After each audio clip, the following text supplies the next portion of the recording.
Now here's the laws of wealth from three excellent sources. First is the Bible. Second is John Kennedy. Third is Zig Zigler. That's good company. I'm happy Zig's here today. You're going to enjoy.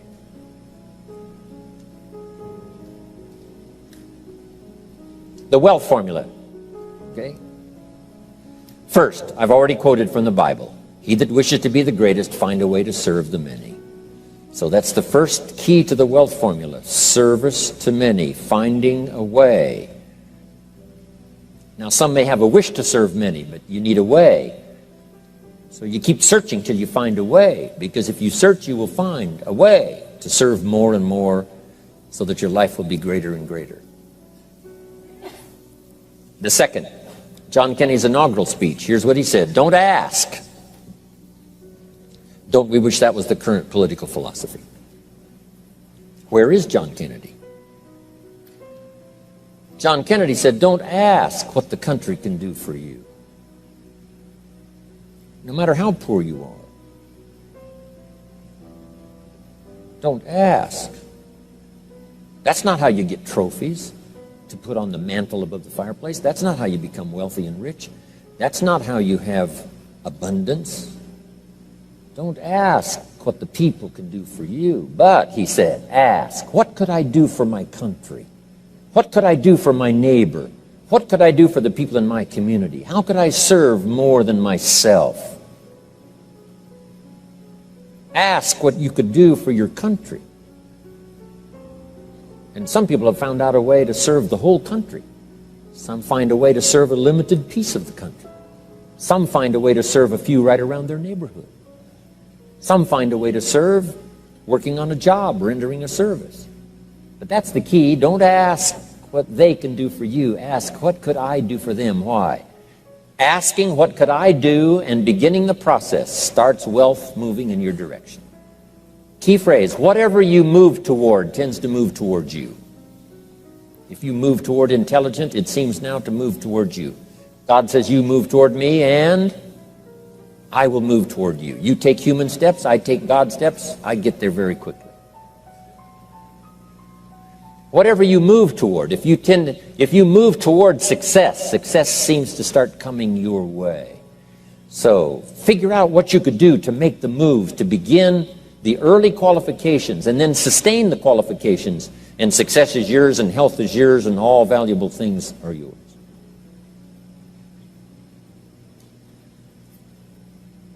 Now, the third, of course, is Zig Zigler, and I'm going to borrow. Hopefully, he wasn't going to use it today, so I get to borrow it. Zig's got the best formula put in layman's terms I've ever heard. If you help enough people get what they want, you can have everything you want.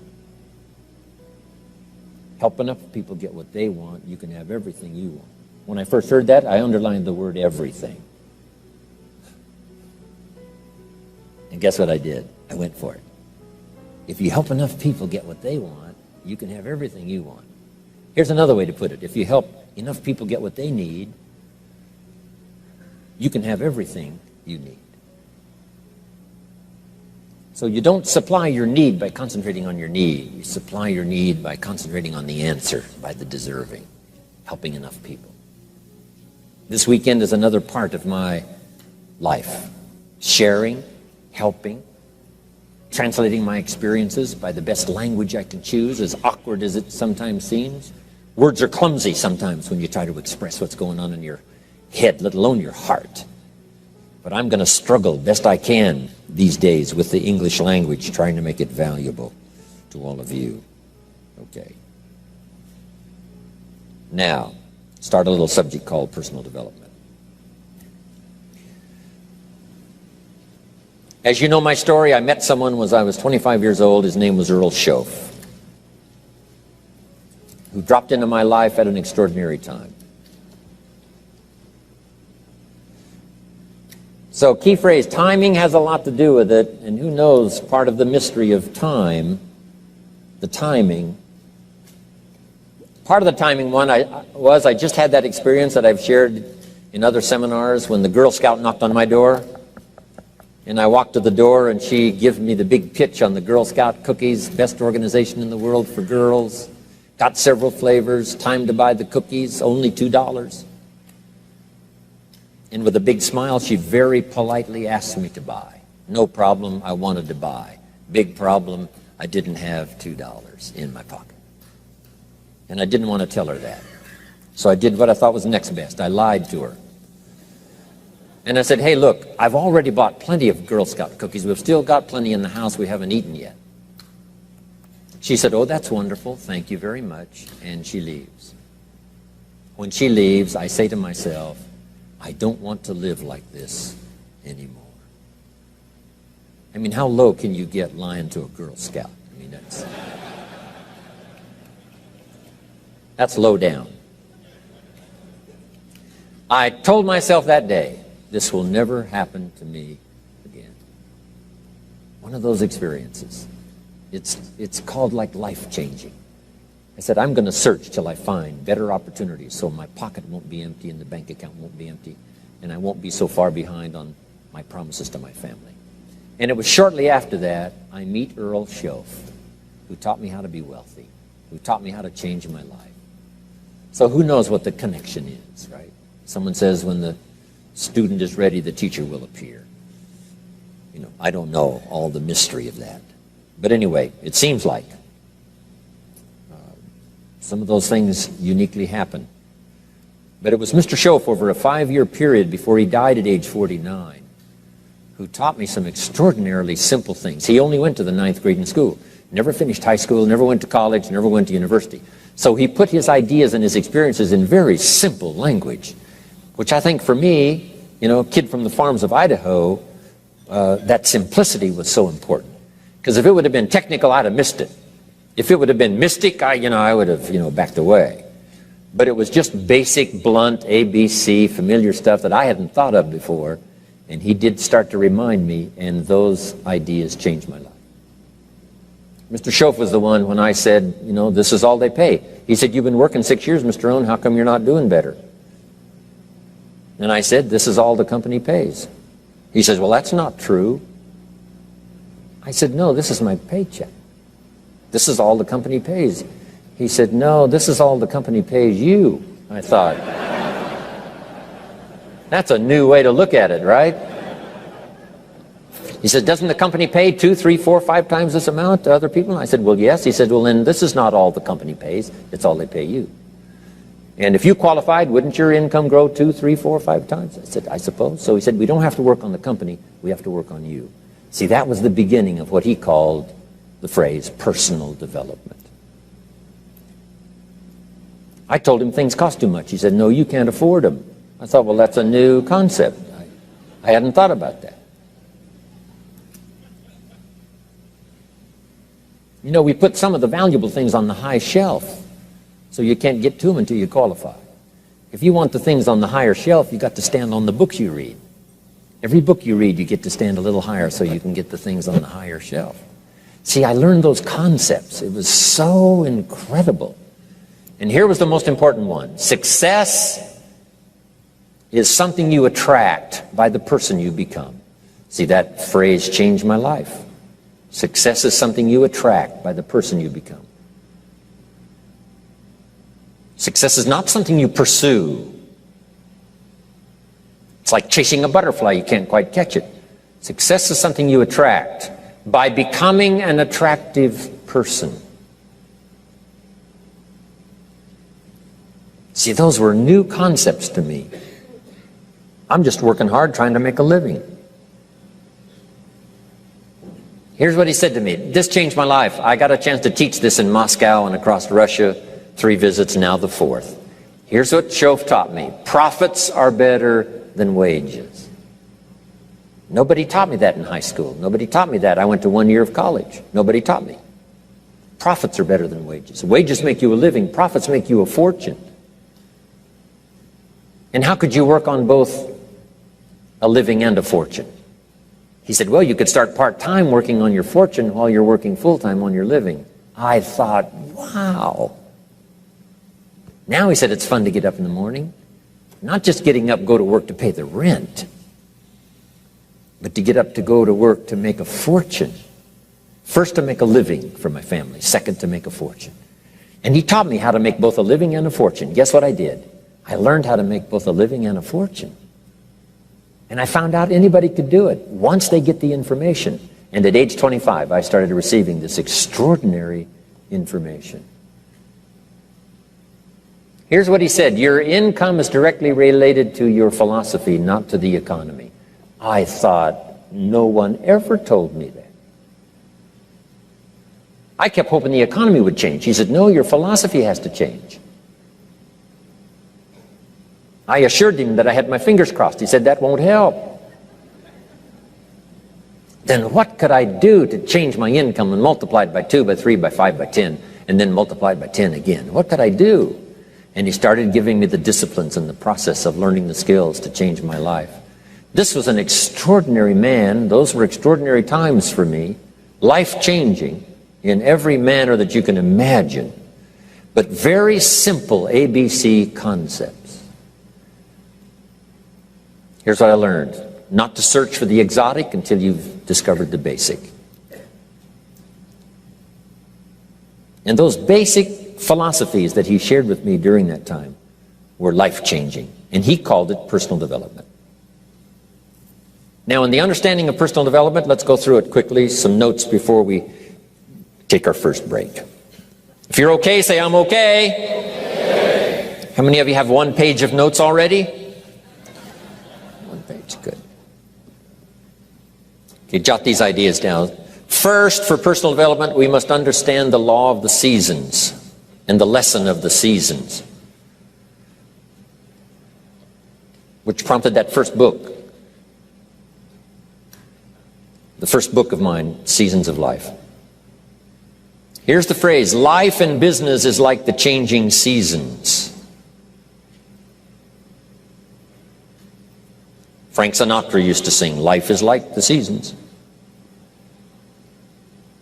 Next phrase: you cannot change the seasons, but you can change yourself.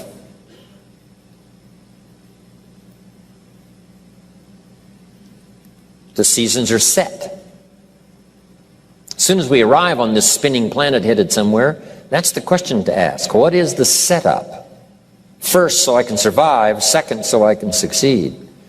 So one of the first things to do is to learn the rhythm of the seasons. The rhythm of night and day. Day follows night. Night follows day. Opportunity follows difficulty. Difficulty follows opportunity. Recession follows expansion. Regularly. Expansion follows recession. Sadness follows joy. Joy follows sadness. That's called the rhythm of life. So in the seasons now, make these notes. First, learn to handle the winters. Hopefully each winter we get stronger by the process of the experience of the past winters, learning the lessons of the past to apply to the present. In the winter you have to hang on. In the winter you have to endure. That's part of the rhythm of life. And there's all kinds of winters. Physical winters and personal winters and political winters. Communism cast a long shadow on 1/3 of the world in that long winter of despotism. About 75, 80 years it lasted. Political winters, social winters, spiritual winters, personal winters, when things don't work well. Barbara Streisand sings, it used to be so natural to talk about forever, but used-to-bes don't count anymore. They just lay on the floor till we sweep them away. You don't sing me love songs, you don't say you need me, and you don't bring me flowers anymore. A song of winter. But we're all acquainted with those experiences. But here's the key. You must just hang on in the winter. Make the note. It doesn't last forever.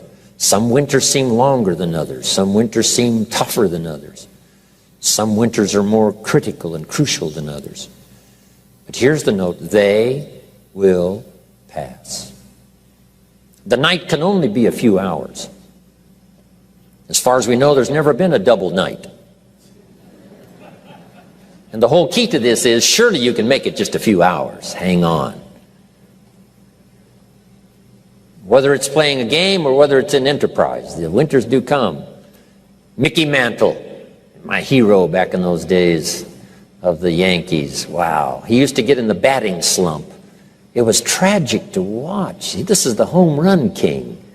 This is the fastest man in baseball. This is one of the most accomplished players ever to play the game. But he used to have these terrible slumps when it seemed like he couldn't get a hit, or he couldn't get very many, and he couldn't hit home runs. And someone asked him one time, what do you start changing? He said, I don't change anything. He said, what do you do? He said, I wait till it's over. Right?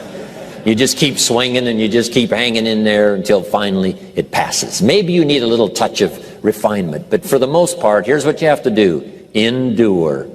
Because the winter finally passes and the night finally fades away and the daylight comes and the shadows flee away. So the winters we just have to handle. Here's what's next, the spring.